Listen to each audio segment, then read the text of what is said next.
Ang tatak ng washing nila is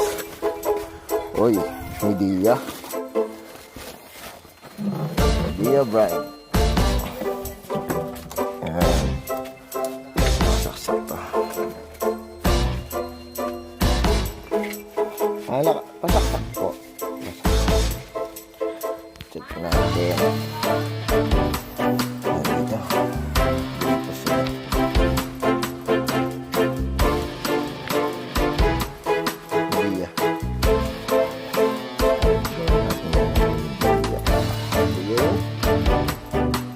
Dito.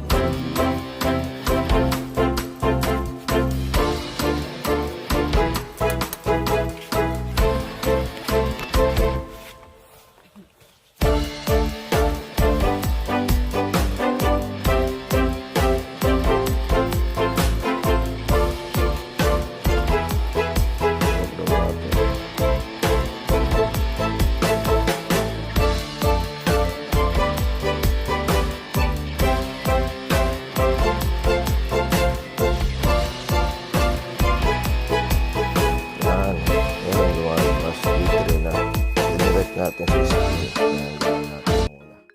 yan, dyan sa point na yan sinimulan na natin na tignan at babaklasin na natin yan kasi ang issue niya nandun sa loob.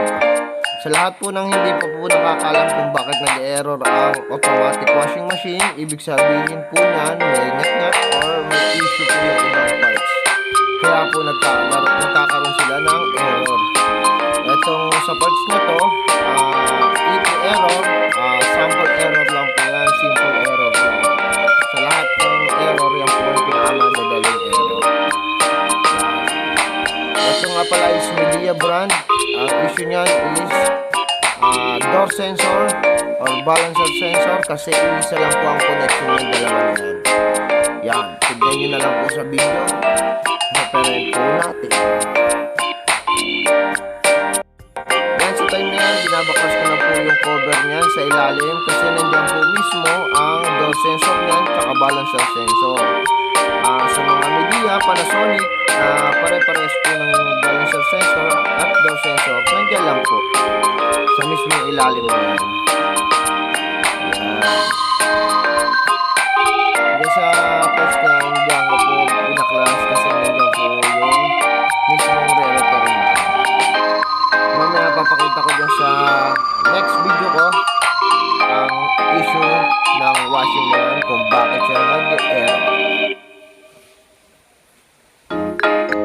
Yan nga pala ang kasama ko dyan is yung bayaw ko.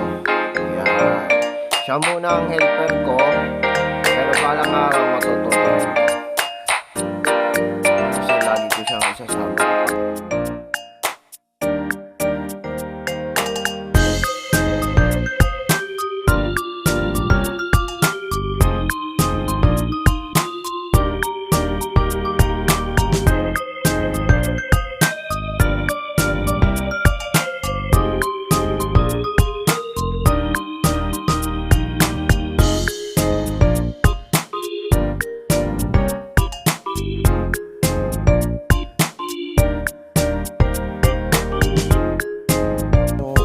Ng bakit nag-error yung unit. Ayan. Pinasok ng mabait po. Ayan po. Isip talagang mabait na yan. Marami talaga dito mabait na maliliit. Ayan po. Ayan. Kaya kung bakit siya nag-error. Ayan po siya. Sa door sensor or balancer sensor. Yun, sa video nakita niyo na po kung bakit siya nag-error. Yan yung pala yung nire-repair ko ngayon. Rewiring kung tawagin dyan para sa door sensor at balancer sensor. Kailangan i-rewire nyo na po yan pagkangit na tapunan baga. Pinuputo ko lang po yan tapos sasalpa ko ng bagong clip po yan. Konting tips lang po sa mga gustong manood nitong video at merong matutong konting kaalaman. Yan po yung ginagawa ko.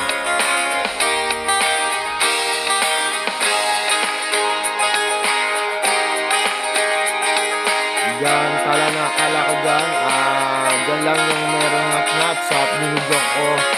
Yung pala, meron pa po pala siyang ngat-ngat dun sa papunta sa kabila. Sinubaybay ko po yung wire para ma-check ng maayos. Pati yung likod, chinek ko na rin kung may mga ngat-ngat at ang wiring. Bukod tangi lang po yan ang merong ngat-ngat na gaga.